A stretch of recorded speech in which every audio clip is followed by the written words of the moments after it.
Hello, everyone. It is Unfound Live with Unfound's host, me, myself, Ed. How's everybody doing tonight? As you can see already by the background back here, you can tell that I'm not at home in Madeira Beach. I am over here in Orlando seeing a family. In fact, at least a few of those members are going to make an appearance before this show is over, and I'm really looking forward to that. Hello, Kelly and Carrie and Cherie and Carrie. Kelly, Carrie, and Carrie. Got two Carries in here already. How about that? And April, Nicole. Thanks for everybody tuning in right at 9 o'clock tonight. Deeply appreciate that. I'm over here in Orlando. I drove over here. Let me get the popcorn out of my teeth. I drove over here this morning. I left at about 9:30 a.m. and I got here at about 11:30, maybe quarter till noon, and played some disc golf. And now I am over here in Orlando at my sister's timeshare that she has in Orlando, and she comes down a couple times a year. And I always enjoy coming over to see her. So we're just hanging out. We went out to dinner, had a really good time. Who we got here? We got who else is tuned in here? Pamela and Sarah, Katrina, and Angela. Hello to everybody. How's everybody doing tonight? I've been watching some of the video that's coming out of the Panhandle of Florida. It's just crazy. It's just really, really bad. And I hope that I'd made a list of all of the guests who have been on Unfound that live up in that direction. And I hope they're all okay, because the storm surge, the wind, 150 miles an hour, it's just crazy. And in fact, if any of you follow me as a friend on Facebook, and you're free to do that, of course, I had posted some pictures from Madeira Beach last night of the storm surges. Michael was going north, and Madeira Beach is about 200 miles to the east of it. We got a storm surge during high tide, and my place is almost at sea level.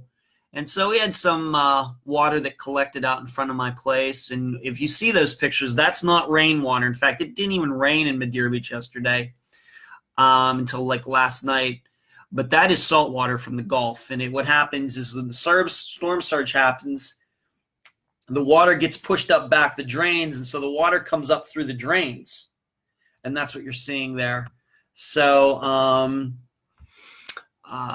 it's something, and it's just something I guess that I'm just used to now. I wouldn't say it's a common occurrence, but it happens. Carrie asked, don't know my Florida geography. You safe right now in your house? Oh, yeah, Carrie. No problem at all. I'm over here in the middle of the state. I was over at my place in Madeira Beach until this morning. No big deal at all. But up in the Panhandle, which, if I were to drive to the Panhandle, probably take me, I don't know, 6 to 7 hours. So it's decent ways away from me where it's hitting. And I think the big deal about it is how quickly Michael came together. I think back to when Irma hit south of Tampa last year. I can remember my brother and I following it on like the Weather Channel for like 2 weeks, from it starting out in the Atlantic Ocean, then working its way and everything.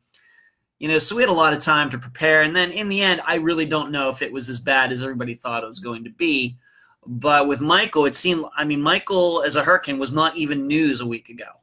It wasn't even news. It just came all together very, very quickly. And yes, Katrina, lots of damage. I saw the Mexico Beach video. That's Mexico Beach, Florida.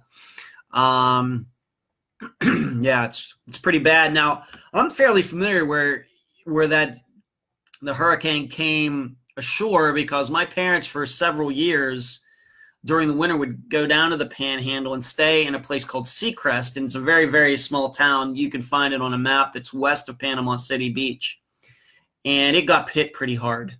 So I'm very familiar with that area. I can be pretty sure that the damage is going to be in the billions of dollars. Just something. So like I said, I'm here in Orlando. Got my exercise in today with some disc golf. It's very windy here today. We got some gusts and things. Because of Michael, even though it's far away, but we had some rain come and go today over here. But it was gusty, a little tough to play in, but I had a good time, and it's really good to be over here now and see my family who is here. My sister. Her husband, Jim, her son, Charlie, and then his two sons, they're all here. And so I'll be here till Saturday morning, and then I'm driving to a disc golf tournament on Saturday morning. So I got a lot of stuff going on. But Friday's episode will come out as usual on Friday, no problem at all. Cherie says, living on the Gulf is both a blessing and a curse. Cherie, that's true. Especially me living in Las Vegas, before this, where you had high winds. We could have 70-mile-per-hour winds in Las Vegas, but, of course, no rain there, hardly ever. Karen, Frank, Dana. Dana, I'm going to be seeing you this weekend, right? Up there in there you say. I'll see you at the luau. Good. I'm going to see you too, Dana. It'll be good. Susie, Penny, thanks for everybody tuning in tonight. So I got a good show lined up for you. If you've been watched before, you know how we do this. We do a little intro like we're doing here, and then I'm going to do some business, and we're going to talk a little recent news, and then I'm going to preview this Friday's episode. If you have any questions about anything, didn't get any questions before tonight's episode. I know a lot of people are keeping their eyeballs on the storm and everything, and I expect probably viewership's going to be down a little bit. Totally understand. These people can just, I guess, catch it later on Facebook or YouTube. But if you have any questions you'd like to ask me about, anything, any true crime stuff, or, we can do that.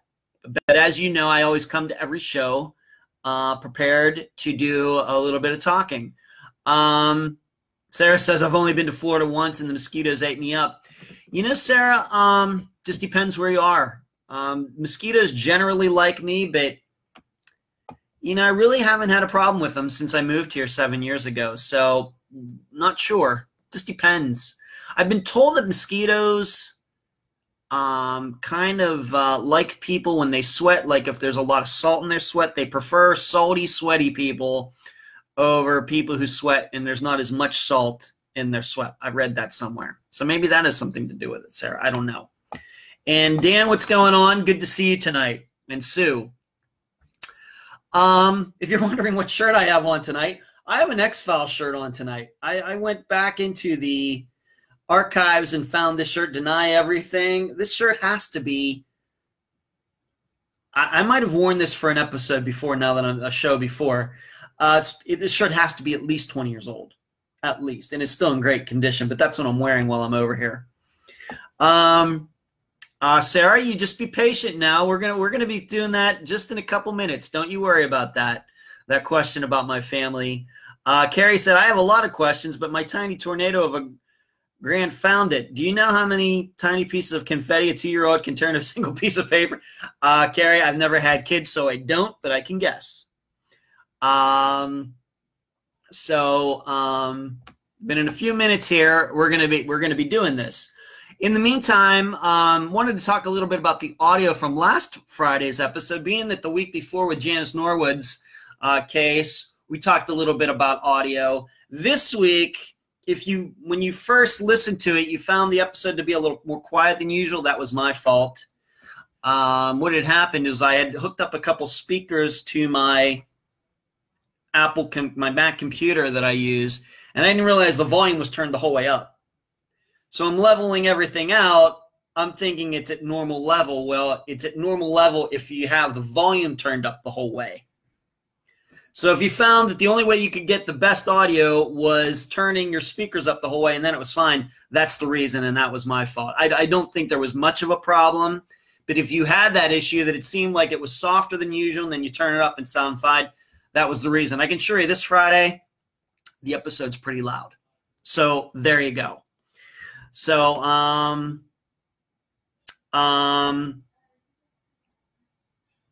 Sue said, how about the question I asked you about prepping for the show and how you keep track of things during the interviews? Well, we do an outline, Sue. Come on. All right, here we're breaking for something here. Come on, you two. Here are my grandnephews. Bration. Come on, Cole. Come on, Cole. And right here is Cole. These are my nephew, Charlie. Charlie, he and I are very close in age. Let's just say he's within, I'm not going to give his age away, but he's within 10 years of my age, and I'm 48. These are his two sons, Bration. Hi. And Cole. How are you two doing? Pretty good. What did you went to Disney World yesterday, didn't you? Oh, yeah. What did you do? Tell the viewers what you did at Disney World yesterday. So we went on to Space Mountain. Cole hated it, but I don't care. Uh-huh.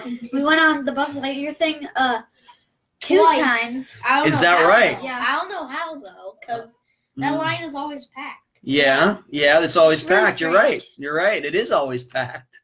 It is always packed. How did you guys score? Which one of you guys won? Like in Buzz Lightyear? Me. What? I got Is that true? Cole, get in here so you can see yourself. I got over 10,000 twice. Oh, is that right? Yeah, you won. Uh-huh. Cole, did you win? Is he telling the truth, Cole? Yeah, I only got 4,000. See, I'm not. Well, if it makes you feel any better, Cole, I'm not good at that game either. You know. So you did that. You did Space Mountain. Did you go on a Haunted Mansion? Yes. Okay, Haunted Mansion. Did you do the Jungle Cruise? Yes. Yeah. Okay, Jungle You're Cruise. just guessing everything we did. Uh-huh. Well, those are all the high points. You went on some ride though that you didn't like so much though, the Space Mountain? Yeah. No, the one with the 7 dwarves. That that was okay. Yeah. Uh-huh.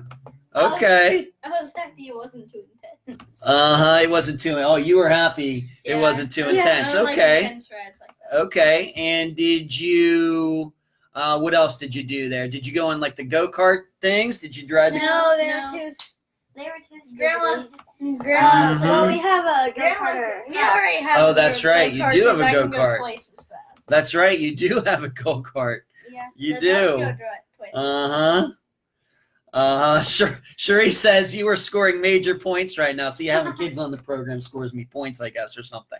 I don't know. But I wanted to have you two on here. And so what else did you do? Let me think about something else at Disney World that you could have done. But you were on some ride that broke down, right? Oh, yeah, that was the Peter Pan. No, and also the Peter Pan thing. Like, oh, the right. line would not move for an hour. Right. You had a video of like the Rocky Mountain, the railroad. It stopped. Yeah, that's Big Thunder Mountain. Big Thunder Mountain. It stopped, and you like took a video, right? You took a video. Your dad took a video of you guys just sitting there, and so you're. That's interesting. That was a good time. So maybe tomorrow it's supposed to rain, but maybe Friday we're gonna head over to Universal, aren't we? Yeah, maybe. Yeah. Maybe. Yeah, we're probably going to Universal tomorrow. Mm-hmm. It's gonna be fun. Okay, I've never been to Universal before, so we'll see how that goes. I hope it's gonna be good. You got Harry Potter there. Yeah. Got some roller coasters and stuff. So. Kind of movie. Harry Potter. Yeah, is that right? Yeah. Mm-hmm. Carrie's saying, yeah, we're definitely all three related. We must look alike or something, guys. Yeah. We must look alike. And how old are you, Bration? I am 9 years old now, in 4th grade. Yeah. And how old are you, Cole? 5th grade. Yeah. And how old are you? 10? years. 10 years old. And when are your birthdays? July 26th, 2009. And March 7th. March 7th, July 26th. You and I almost have the same birthday. Yeah. Bration, mine's August 1st. Okay, we're both Leos. That's good. You'll understand astrology when you get older. Okay. That's cool. And where do you live? You live in Colorado, don't you? Do you like it out there? You like it when it snows? Yeah. Well, not really. Better. Like, it's either freezing cold or blazing hot. Like, the only times to come there are we only have 1 week of spring and fall, and that's when you want to go outside. Mm-hmm. Right. Okay. Well, that's cool. So you're having a good time. You get to see your grandma, right? You get to see my sister Diane, your grandma Diane, and Grandpa Jim. Yeah. And, of course, your dad's here, Charlie. Yeah. Who's here, and that's cool. And you have to understand, everyone, that my brothers and my sister are quite a bit older than I am. So I have another niece and nephew. John was born in 85, so he's like 33 now. He's going to be 33. And then my niece Ashley was born in 84, and she's going to be 34. So that's how this all works out, that I can have grandnephews that are actually 10 and 9. That's how that all happened, right? And also, could I do? What do you want to do, Cole? Leave a like. What is that? What is that? Like, leave a like if you like. Oh yeah, yeah. Leave a And like also if you leave like a Harry like- Potter. Yeah. Leave a like if you like Harry Potter. And Okay. Disney World. I tell you what, most of the people I think that are into true crime and things like that do like Harry Potter. I think they do. All right, Bration? Yeah. All right, I'm going to do my show now. I thank you for visiting me. You and Cole, that was very cool, all right? Yeah. All right, give me a hug. Give me a hug. All right, and I'll see you in about an hour, okay? There you go. My two grandnephews, Cole and Bration. Very unique name. It's Irish. I come from an Irish family. My brothers and my sister's maiden name, their last name is Joyce. Does it get any more Irish than that? Unless it's like O'Neill or something. So there you go. I told you. So we joined us for about 5-6 minutes. Wasn't that fun? You never know what you're going to run into on the show. And anybody that missed it, they'll get to view it later. So there you go. I thought that they'd like to be on the program. So we're having a good time. Well, as you can probably tell, being that I'm over here, I'm probably not going to be on social media as much as I usually am. Tomorrow, Friday, Saturday, and then Sunday I have one more round of disc golf to play. Then I'll be back in Madeira Beach probably Sunday afternoon to Sunday evening. So there you go. And Rachel and Ann, thanks for joining in tonight. Nicole, thanks for everybody joining in. I know everybody's, aren't they cute? You're right, Sarah. They are cute. They're very cute. And they're very good kids. Very, very good kids. So there you go. So I will be back in Madeira Beach on Sunday evening. April is saying we did The Void at Disney Springs over the weekend. It was incredible. If you like Star Wars, you should do it while you're here. You know, my big issue, April, is that I can do roller coasters and things, so I don't know exactly what that is. But if it's like motion simulator stuff, like with a screen and moving around or something, I get motion sickness. On regular roller coasters, I'm fine.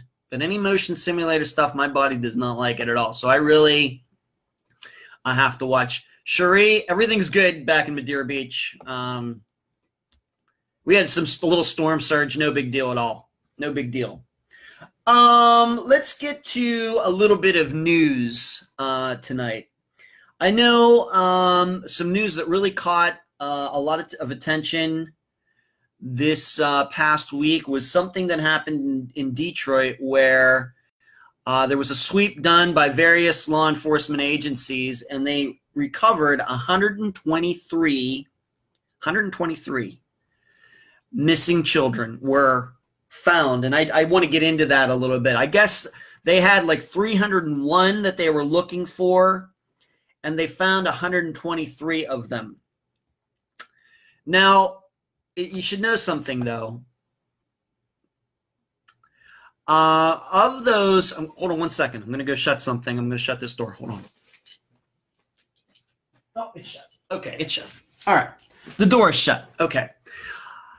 The thing is, though, if you read that actual article, I mean, obviously the headline itself is going to grab a lot of attention, and it should.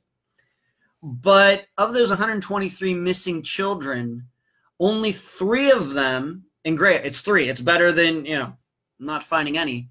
Of that 123, only 3 of them do the police think were actually being involved in some kind of sex trafficking. So it's not like they found 123 kids that were all involved in sex trafficking.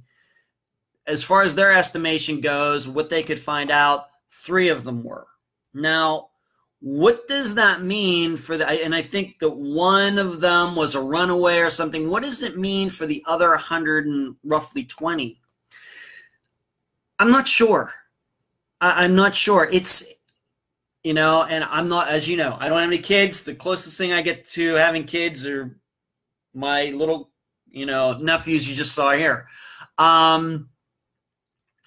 So it seems to me, I'm wondering if they were saying missing children. Could it be that these were kids that were, you know, caught up in some custody dispute and one parent wasn't, you know, there was some sort of paperwork that said the parent had to give it up, the children up to the other parent and didn't go along with it.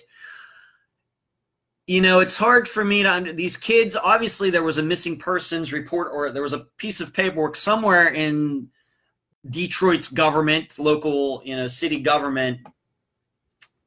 And you've been in saying that, Carrie's saying, been in saying that 123 families reunited with someone they lost. Is that true though? If, I mean, what could it mean that of 123, 3 were involved in sex trafficking, the other 120, what would that mean? And see, I read several different articles on it, and none of them really explain what the other 120, what situation they were in. I mean, obviously, if they just decided to go out and find these kids and they found them so fast, it's not like somebody was hiding them, I'm guessing.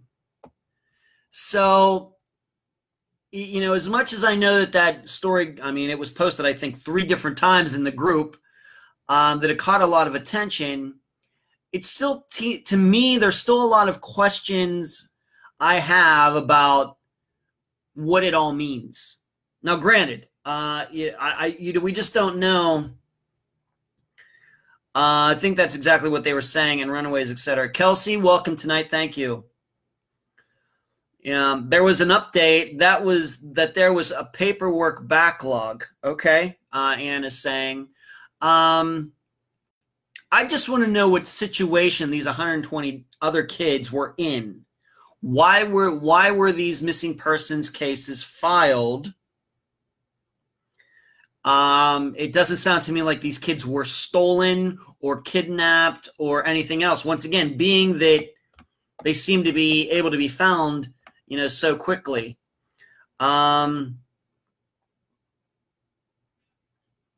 Okay, so Rebecca is saying, okay, thank you for doing this, Rebecca. According to the follow-up article, 300 plus missing kids were in the database as missing and or runaways.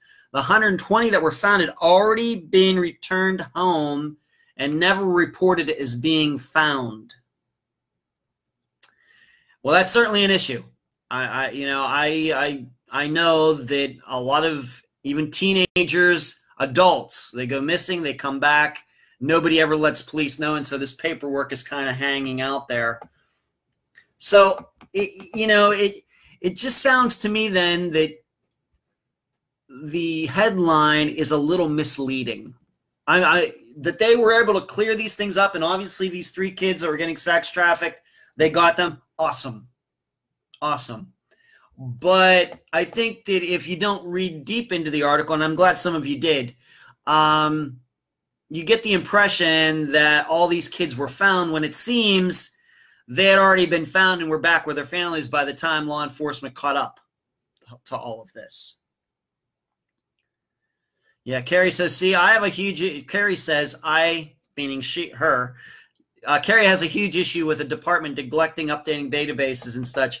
Well, Carrie, they can only update it if they're actually looking into it. They can only update it if someone lets them know. It just seems to me that do you think that the headline, them in Detroit law enforcement touting this is a little bit too much of slapping themselves on the back? A little bit. They're making it sound like they found all these kids, where it seems to me that most of these kids were right where they were supposed to be in the first place, except for, of course, 3 of them. So it's a strange circumstance, and because, and I'm glad some people followed up. As you know, sometimes I can't follow up and get the latest articles because of the work I have to do for the program. But I'm guessing most people are going to read that article and think, well, 123 kids had run away or kidnapped and everything, and the police went out and found them. That's not what happened. I'd love for that to be the case, but that's not exactly what happened. Katrina says, all they mention is the 3 and the 1 homeless. They need to report further on the story. Carrie says, I think the city of Detroit is such a hot mess. They're doing all they can to redeem themselves in media. Carrie, that's possible. Carrie, that's totally possible. So I'm glad some of you saw the follow-up, and especially Rebecca, that, there's 120 had already, returned home. They said they had 300 out there. So where are the other 180? Now, there's another question. If they were looking for 300, found 120, 123, where's roughly the other 177? That's a little confusing too. I don't know. I don't have an answer. But I thought that I should talk about it, being that it was posted like 3 different times by 3 different people in the group, and I thought that we should at least talk about it. It just seems to me that after reading it, the first article on it, the headline is very misleading. And I'm all for these sex trafficked kids being found, getting them the help they need, getting them, into good care. But the headline is misleading. I was going to answer a question up here by someone when Bration and Cole came in. Let me see if I can find it. Hope it didn't vanish. Somebody was asking me about interviewing. Can I find that question? Whoever it was that asked that question, type it again. So I can't get, unfortunately, up to the top of this to correctly. I know somebody was asking me about interviewing and everything. Whoever you are and you're watching, I know you're still on here. Please type that question again, and I will get to it as soon as I see it again. Sue, yes. Sue, please type out your question again if you could, and I will answer it right away. I apologize.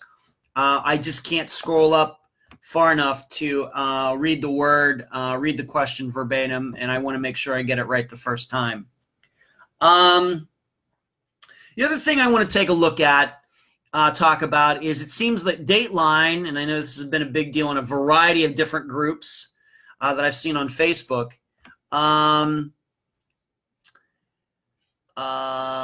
that they are looking for cases. We're going to get back to that in for a second. So Sue asked me before, and she is now typing in. Thank you, Sue. Just wondering how you prep for interviews. Okay. Here is the process that I go through. The process that gets a guest on the program. First of all, either myself or Emily, who I talk about a lot, or some other listeners who have helped me find people to talk to. They get in touch with me. They kind of do their own little bit of looking around, and they'll maybe have some emails back and forth with the family about any particulars. Emily or whoever will pass that information on to me, and then I'll read up on a little bit, see what I can find, just so I at least will know a little bit what I'm talking about when I talk to a guest for the first time. Then what usually happens is that the guest and I will have a first conversation. Nothing is on the record. It's all confidential. Okay? I will get their permission to record the phone call so I can take notes later. All right? I have to do that legally. I have to do that. And then so they know that the phone call is being recorded. We will talk. We'll talk about anything they want to talk about. Rumors, theories.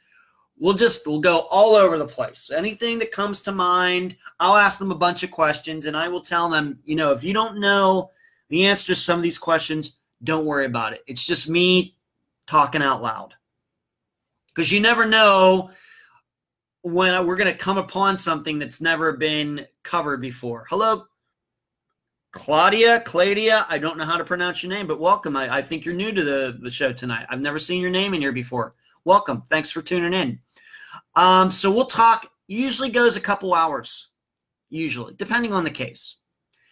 And then what will happen is I will have the file that's been recorded, the file that's my phone is recorded. I will then take the notes. just kind of think about it. If they've given me some names and things, I'll look into them. You know, I will talk to Emily, whoever originally sent me the case, and we'll talk about it a little bit. Not revealing too much because, once again, conversations I have with the guests are confidential because we get into a lot of things that don't end up in an episode. And then once I've had to kind of line everything up and try to put it into its own little section, and so I can understand, because some of the cases obviously are very complex. I will then, once again, just see what else. I'll look for any actual articles that were written at the time. I will look for, see if there are any other cases around that same time, if anybody else that might have disappeared. And then I will talk to the guest again. Usually I have more questions, and we'll get those things all cleared up. I was wondering about this, and because sometimes dates are wrong, ages are wrong, the last person to see the person is wrong. I mean, you don't know how many errors we find.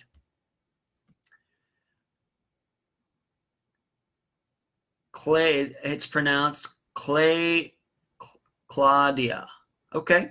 Okay. Then from that, I will put together an interview outline. Okay. And from that, I will put together an outline. I'll start typing it up, and I'll have the notes on over here and on the screen, and I'll have a blank document over here. And I will start putting the outline together, and as I go through topics of the notes, I will mark them off. They'll go from black to red, and I'll highlight them so I'll know that that's been covered. Generally, an interview outline is about 3 pages. After I am done, once I got everything typed out and everything, I will send that file to the guest. The guest has complete control over what we talk about. In fact, I think that came up last week. Why is it sometimes that you mention names and sometimes you don't? Sometimes you use first names, not last names. Sometimes you use fake names. That is all dependent on the guest. Some guests love to use names. Other guests, not so much. So they will then, I email them the outline. They have control over it. If there's something missing in there, they can add it. If there's something that they don't want to talk about, we'll take it out. That is then we use that outline for the interview. And so there's no surprise questions, or the guest knows exactly where the interview is going. They can, okay, we're going to start here, then we're going to go to this, then we're going to go to this, all the way to the end. Okay? It's very orderly. I know that, journalistically, I know journalists are supposed to be maybe a little confrontational. That's not really what we're doing in these on Unfound. What we're trying to do is, as I've stated before, I go to these people because they generally know the most about it, because police don't want to tell you anything. So the only way we can get that information out there is me talk to them, and then it come out in as orderly a fashion as possible. Okay? And so that's why I put the outlines together. It's certainly to my benefit, and it's to their benefit. So they don't have to worry about where we're going next. They already know. And plus, all the information is stuff we've talked about before anyway.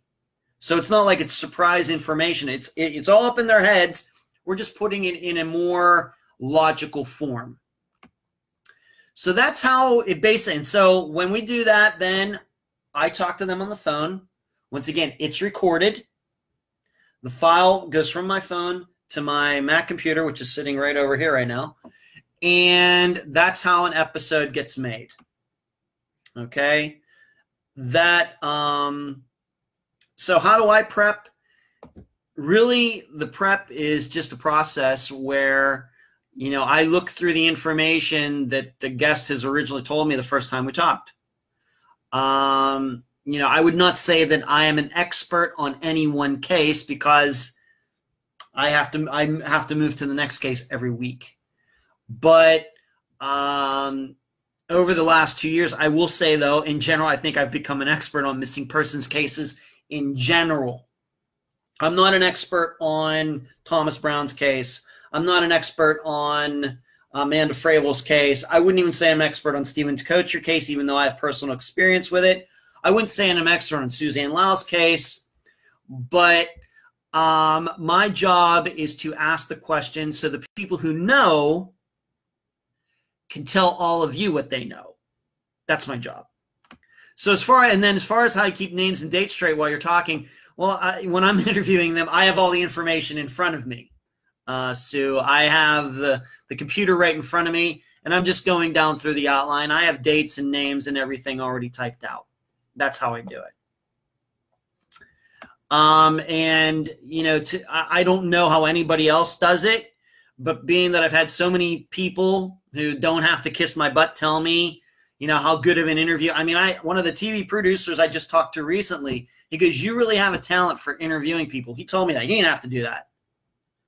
He told me that you really have, you really know how to talk to these people and everything. And I deeply appreciate that. But it all has to do with preparation. It doesn't necessarily have to do with knowledge. It just has everything to do with preparation. And we don't do the interview until we're ready. Okay, we don't do, you know, no, what was that, Julio Gallo from way back in the day, no wine before it's time? Kind of like that. Stormy says he is the best, I guess me. Ed talked to me before doing my interview on my big brother Brandon. I'm thankful to have Unfound in our corner. You do, Stormy, and I appreciate that. Yes, Stormy knows. Every guest goes through the same exact process. Exact same. We talk first. I work on it. I get back with them, ask additional questions, want to make sure that this is all clear. Then I put an outline together, and it becomes an episode. That's what happens. And Sue, thank you for asking the process. I try to be thorough.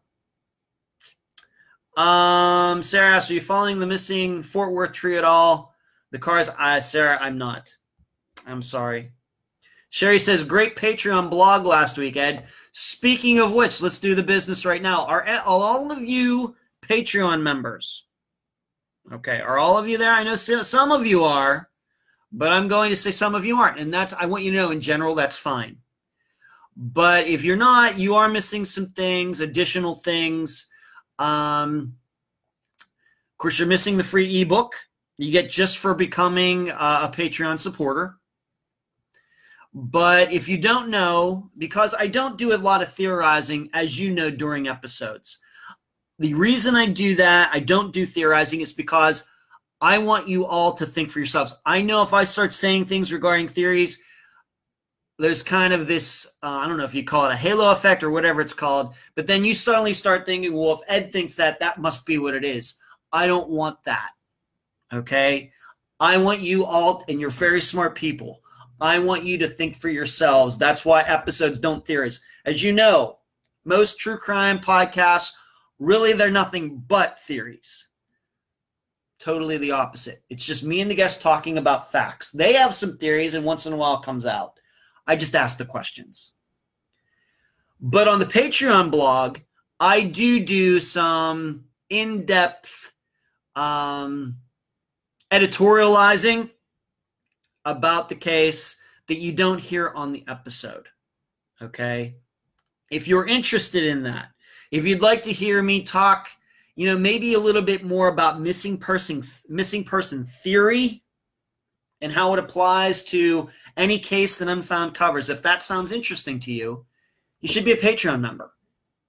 It's only $2 a month. $2 a month. And I've been doing that blog for about a year now, over a year. So as soon as you sign up, you have access to over 50 posts right away. You know, going back, I think, to August of last year. So you should think about it. And once in a while, I throw out some things, additional ebooks for supporters and other things. And another way to communicate with me, and maybe if you'd like to, and sometimes you hear it on this program, if you'd like to see how my mind works regarding some of these cases, that once again, I don't do on the episodes for very good reasons. then you should become a Patreon supporter. And I know that anybody who signed up loves the blog, loves getting the free ebook, and it just adds another dimension to a program that I think a lot of you like. I think it will add another dimension to it. And so I know some of you are. Some of you are, and and if you're not, I don't want you to feel like I care about all of you. But if you think that there's something more, you'd be interested in knowing about Unfound and maybe some of my thoughts and things, then you should go to patreon.com/unfound and sign up. Very cheap. Just a thought. As Sherry's saying here, it's so worth it. I think you were spot on last week. Sherry, I appreciate that. Thank you. So if you're in here and you're watching, it's just something. If you'd just like to do a one-time thing, you could do through PayPal, unfoundpodcast@gmail.com. There you go. You can do it that way too. Don't have a shirt on tonight. As I showed you, I already have the X-Files shirt. And I brought books with me, but I gave them to my sister. I'm giving some printed editions to my sister, so she has them now. But I brought some books. You know about the books at Amazon.com. And I know some of you in here have bought books. If you haven't written a review yet for whether you bought a printed book or an ebook, I would deeply appreciate a review. I'd deeply appreciate it. Thank you. And, of course, the playing cards at makeplayingcards.com. All right, where was I? I was talking about Dateline. Dateline is looking for cases.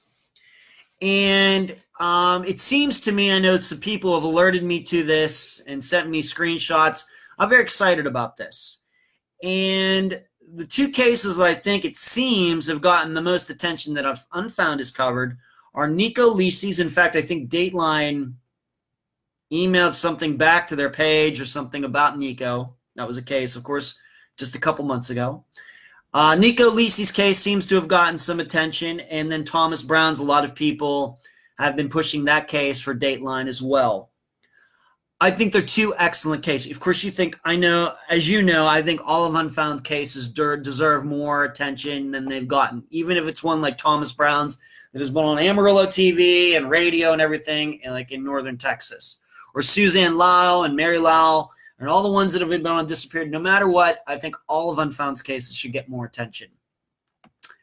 But if I may, you know, there are going to be problems, I think, with both. You know, what I think I know about what TV is looking for, having talked to a couple TV producers over the last year, there are going to be problems with probably both Nico's and Thomas's case getting covered by Dateline. This is just my personal opinion. I want them both to be covered. I want all cases covered. But as I see it, in Nico's case, I think the problem is going to be, as you heard on the episode when I interviewed his mother, you know, she doesn't want to reveal the names of the people involved down there in Franklin, Tennessee, and she doesn't want to reveal the addresses where these people live and where the truck was found, et cetera, et cetera. She wouldn't do that, and to this day, I don't know any of that information. It's not like I withheld it from you or anything. I'm keeping it a secret. I don't know. If I knew, Monica and I could talk about it, and maybe I could reveal it to you. I don't know. She's not going to tell me, and that's fine. The problem is if that is the attitude, and she doesn't want to do that because she doesn't, as so many guests say, they don't want to mess up the investigation that the police are doing. You know how I feel about that. You know how I feel about that. I'm not going to go into that dissertation again. But that will be a problem if Dateline is saying, well, we want to cover the case, and then Monica says, well, I don't want to talk about it for this reason or that reason. Then they're not going to do it. Dateline's not going to do a case where names aren't named and addresses aren't used. And even if Dateline interviews the police, they're probably not going to tell them either, from what I understand about it. Okay? That's what I think I know about that case. They probably won't do it. And my other impression is that Dateline generally only covers cases that are completed. You know, once again, I'm not an authority on Dateline. As you know, I don't even watch TV. But it seems to me that, as Carrie's saying, nope, they want it all, not selected info. Carrie, you're right. You're right. And my other impression is that Dateline generally only does, most of their cases are solved cases, ones that have gone to trial and they have the cameras in there and everything else. Missing persons cases are a totally different animal. And this is what makes it so tough, is because a lot of people want a conclusion. Even with Disappeared, it's a popular show, and I think it's going to continue to run as long. I think it makes money for ID and everybody involved, the production company and everything. But a lot of people do get frustrated when there's no, tying of the bow at the end to know, well, is the person found guilty? What really happened? With missing persons cases, if they're unsolved, there are no answers. And TV producers get a little bit nervous with that, because people like endings. Even if it's not happy, they like to have it all tied up. That's what makes Disappeared so unique in contrast to a lot of other true crime shows. So hello, Holly. How are you doing tonight? Good to see you. That's the problem I see with Nico's case at this point. Unless Monica chooses to change her mind, she could do whatever she wants. I'll support her either way. I wish I knew the names and the addresses. If that's what she wants to do, you know that I support my guess. But then with Thomas's case, as much as I've been involved with it, the problem with that is going to be, I'm not sure Dateline wants to touch a case where the police could be involved and it's not been adjudicated. Once again, getting back to, well, if the cops are involved, then that's fine, but we want to see a trial. We want to see the evidence. We want to hear the defense attorneys talk. And if cops are involved and they go to jail, then we'll cover it. But my instincts tell me that these TV shows are going to stay away from a case where police, sheriffs, whatever you want to call them, are just rumored to be involved. Okay, despite what I saw in the video, despite the Sheriff Lewis's history, etc., I just don't think that they're going to want to touch something like that. Okay, I just don't think so. Unless they're going to do Thomas Brown's case without talking about that. And then I would say, then is it really totally worth doing it? I mean, once again, I think all these cases should get as much attention as possible. But if you're covering the Thomas Brown case and you're not talking about Sheriff Lewis and the videos and how all those other deputies quit when he became sheriff, if you're not talking about all that, then you're not, what are you doing? This is the problem I probably see with Thomas's case getting covered. And I haven't talked to Penny about this, but it's be very, very, very difficult. And in fact, if you talk to enough people, they'll say, well, even Disappeared, when they name suspects on there and, they're treading it, very lightly. I don't agree with that. To my knowledge, Disappeared has never been sued. I've never been sued, and I kind of do what Disappeared does, naming suspects. But when it gets to the point of calling out police and everything, that's usually a line that not a lot of TV producers want to cross. All right? They're lawyers that the attorneys for the production company are going to say, I don't know. So those are the problems. And I think it's great Dateline's looking for missing persons cases. But that's the problem I see with those two. And the reason I brought those two up is because those are two that seem to be named the most on this thread that I saw. Carrie says, I think they need to get frustrated. It brings more light to the feelings of the family. Shai says, is there any news with Thomas's case? Not to my knowledge. I keep saying, if anybody wants any new stuff, just find Petty. She can be found in the group. She'll be more than happy to talk to you. She's one of the easiest to reach guests that I've ever had on the program. I really don't have anything to say. Kelly, you leaving me? Okay, Kelly. Thanks for tuning in tonight, Kelly. I hope you're doing well up there in Pennsylvania. Shannon says, I agree. Nobody wants to blame officials unless it's been proven. That's kind of true. I mean, don't get me wrong. These production companies and news organizations, they love doing stories about crooked cops. But in the situation of a missing person, it gets a little, I think, dicey for them. I think it does. Unless it's Netflix and making of a murder, it depends, I guess, on the medium, Rebecca. Shai says, did you ever hear about that one guy in the Thomas Brown case that acted like you could talk to him from the other side? Your opinion on that, Shai? Shai, you know how I feel about all that. I think it's all BS.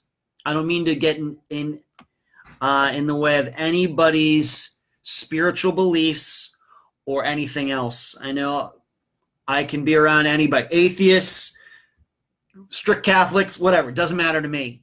All right. And, you know, I really don't talk about my beliefs about heaven and earth. And, you know, if you believe in that, you know, and whether people have special powers and seeing ghosts and everything. I just think when it comes to solving, my thing is solving cases. I just don't think these people are helpful for solving cases. And I think a lot of them are predators because they don't really have these powers. So, Shai, I'm very familiar with it. I think that guy's been totally discounted and dismissed. And I think that it gets police off on all these different tangents. It's horrible. I just don't like it. But once again, I'm not here to get in the way of anybody's personal beliefs. All I care about is solving cases. All right? I'm for anything that solves cases. I just don't know of any of these people that who believe in that stuff and say they know this and can see this and see that and sense this. I don't know if any of these people ever solved a case. So there's that. Okay, so Dateline. Let's talk about one more story, and then we are going to go to this week's. Okay. Oh, Shai, you agree with me? That's great. Great. What story do I want to do? You know, I don't get into politics. We don't do politics and Unfound and everything else. And this is not to be a political. I'm not bringing this because of the political implications. I'm bringing it up for true crime implications. And did you hear about this New York Times reporter who was a Saudi who was living in Turkey, and he wanted to get married to a Turkish woman? Now, this is a guy that has been fairly critical of the family, the royal family of Saudi Arabia. And it was a Washington Times, New York Times, Washington Post, New York Times, well-known reporter of Arab descent, who's really been critical.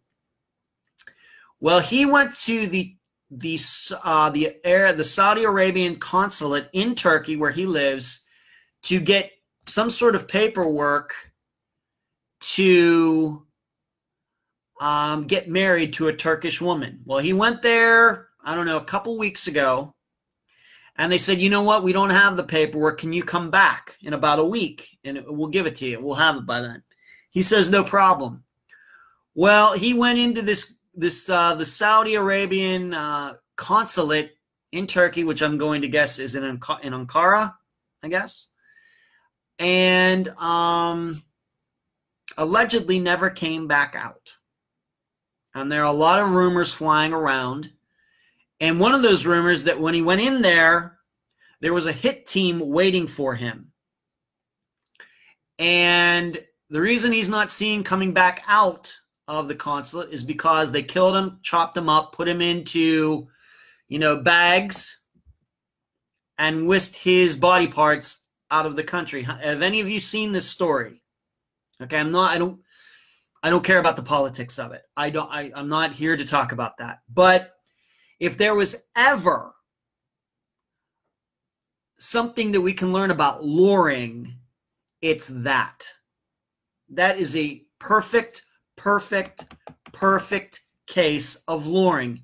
Here's what happened. Okay, once again, just applying missing person theory to this.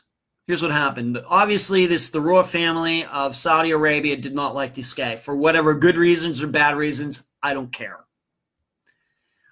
But they heard that this guy was looking to get married, and they found out that he stopped into the consulate. I am sure that it was planned to tell him. They probably had the paperwork the first time he went in there. but they weren't prepared. And that's why the consulate told him to come back. Well, in the meantime, allegedly, the Saudis sent a hit team to the consulate. So when that guy walked in there the second time, they were ready for him. And if there's ever anything that you want to understand about the topic of being able to lure somebody, get them to do somewhere and show up someplace where they themselves are setting themselves up, it's that. It is that. This guy got set up. He absolutely, if we're to believe this, if these rumors are true and everything, he got set up. He went in there looking for the paperwork. The consulate knew his attitude, his reporting on the Saudi family. They lied to him, got him to come back. They set up a day and time where they knew he would be coming back. And then the next time they showed up, they were ready. And allegedly they chopped him up. You know, the first case that I always think of when I think about luring is Jeff Nichols from Salt Lake City. His ex-wife lured him with golf clubs. That's what happened. Now, I'm not saying he got chopped up or anything like this guy allegedly did, but she was able to set up a date and time where she knew where he would be. She lured him with the perfect item, golf clubs, because Jeff was into golfing. Likewise with this guy. This guy wanted to get married to a Turkish woman. They used that against him. Sarah, you asked me when this was. He disappeared about a week ago. I think he disappeared about a week ago. I urge you all to, his last name was like Khashoggi, K-A-S-H-E-L-O-G-G-I, something like that. Well-known reporter, especially any items concerning the Middle East, working for either the New York Times or the Washington Post.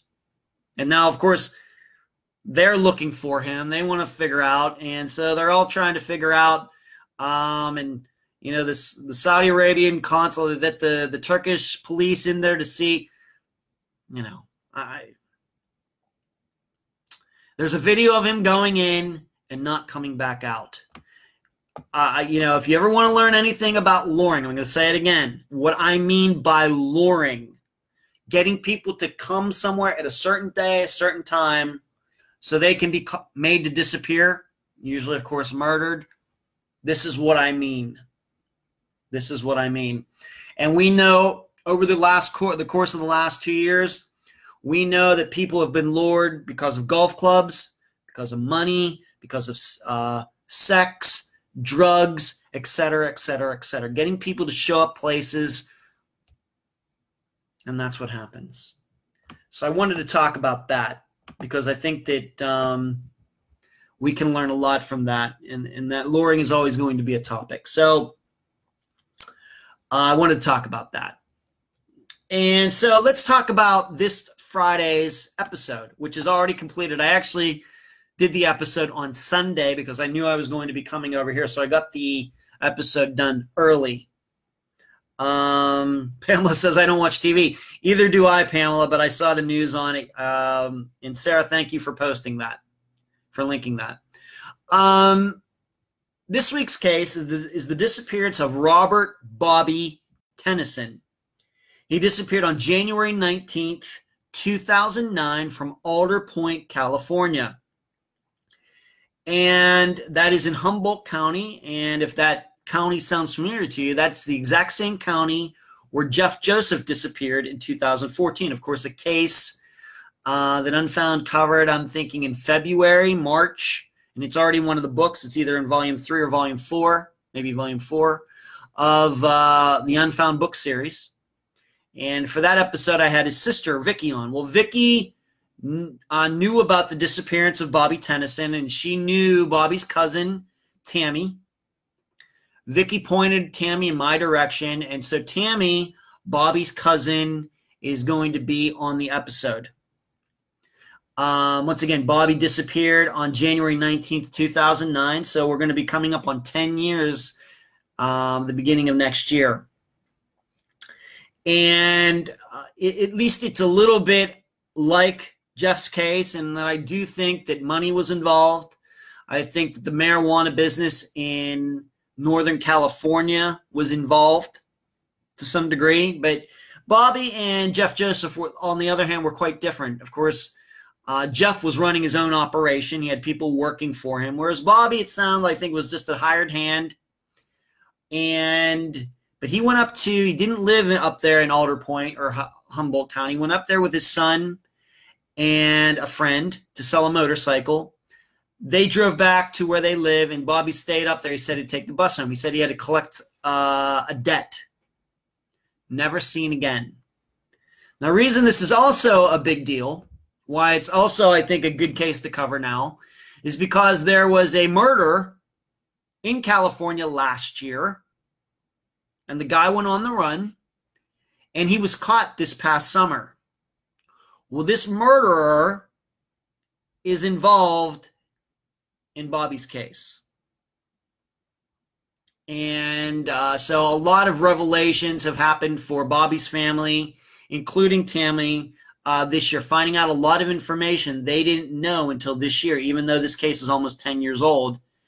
So we're calling this, Sarah says, Humboldt County, marijuana growing capital of California. Well, it's legal there now, I guess, right? We're calling this episode Up on Murder Mountain because, I don't know if it's a coincidence or not, but the area where Bobby disappeared, it is called Murder Mountain. That's what the locals call it. A lot of disappearances up in Humboldt County. Some murders, too, that are unsolved. And so this area where he was in the area is called Up on Murder Mountain. And there is an area, once again, called that in Northern California. Bobby was originally from Keys, California, K-E-Y-E-S. And once again, the guest for that episode, this Friday, is with his cousin, Tammy Langford, and she is in the Unfound podcast discussion group, like most guests are. So if you'd like to talk to her about the episode after you hear it, she will be there. She will be there. So that is the case. The disappearance of Bobby Tennison from Alder Point, California on January 19th, 2009. And I can give you a preview for next Friday's episode. We're going to have a new blogger as a guest next Friday. You know that what we've done in the past, of course, Anthony, who has been on Unfound twice for the disappearance of Tammy Leppert and Evelyn Hartley. And then, Dennis Mayen was on for Kent Jacobs and Kristen Modafferi. Well, we're going to have a new blogger on. This time it's a woman. And, of course, I'll be talking about that, about her blog, and about the case she wrote about that we're going to cover on the episode next Wednesday. It's a crazy case. It's a case. It's from my home state of Pennsylvania, and I had not ever heard about it until I read about it in our blog. And I thought it was so well done that I thought, it'd be good to have her on, and I've talked to her a couple times. That'll be next Friday's case. So we're going to have a new blogger on, and at that time, you'll be able to go to check her blog out. She's doing great. She's kind of a new blogger, just started in like May or something like that, doing really good work. Cherie, you did talk to Anthony today. How about that? Okay. Christina, you're getting in a little late. Bonnie, I saw you tune in. Hey, Bonnie, how's everything up there in the Panhandle? I hope everything is good. There's the blogger. I wasn't going to name your name, but there's Heather. She is the blogger. She's watching tonight. She has a blog called the Lost and Found blog, and we're going to cover one of her cases next Friday, and I'm looking forward to doing the interview with Heather this Sunday evening. So I'm going to go. We've been doing this about an hour. And so what did we do? I talked about how, as you can see, I'm in Orlando. Different background got going here. Had my grand-nephews Cole and Bration here. Talked a little bit about the audio from last Friday. I was a little quiet, but it's fixed. Next few days, probably not going to be on social media as much. Talked about Patreon. If you'd like to be a Patreon supporter, get a little bit of even a better idea about what goes on in my head regarding some of these cases, you should do that. News, we talked about the 123 missing children found in Detroit and how that number is a little misleading. We talked about Dateline, and specifically Nico Lisi and Thomas Brown's cases. We talked about the Saudi reporter disappearing at the consulate in Turkey and the topic of luring. And then we talked about this Friday's case, the disappearance of Bobby Tennison from Alder Point, California on January 19th, 2009. The episode is called Up on Murder Mountain. And the guest will be his cousin, Tammy Langford. That's all I got for tonight. I thank you all for tuning in. As usual, you will be able to, if you just got in late or something, you'll be able to watch this on YouTube or Facebook later at your convenience. And then, of course, my little nephews will get to watch themselves again. So I'm going to see it, and you will hear me on Friday. The disappearance of Bobby Tennison. I will see you all. You'll see me next Wednesday, where I will surely be back in Deer Beach, Florida. And good night, everyone. See ya. Thanks for tuning in. My favorite time of the week.